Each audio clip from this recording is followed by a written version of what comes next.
تتقون যেন তোমরা মুত্তাকি হতে পারো, যেন তোমরা আল্লাহওয়ালা হতে পারো, যেন তোমরা পরহেজগার হতে পারো।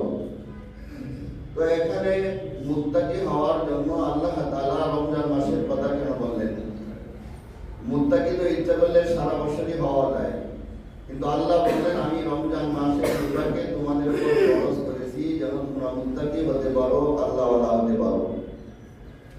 হাদিসের মধ্যে রাসূল আকরাম সাল্লাল্লাহু তাআলা আলাইহি ওয়াসাল্লাম বলেছেন সুফিলাতি শায়াতিন, রমজান মাসে মুত্তাকি হওয়ার সবচেয়ে বড় যে জিনিসটা, সেটা রাসূল আকরাম সাল্লাল্লাহু আলাইহি ওয়াসাল্লাম বলেন যে রমজান মাসে শয়তানকে জিঞ্জিরাবদ্ধ করা হয়।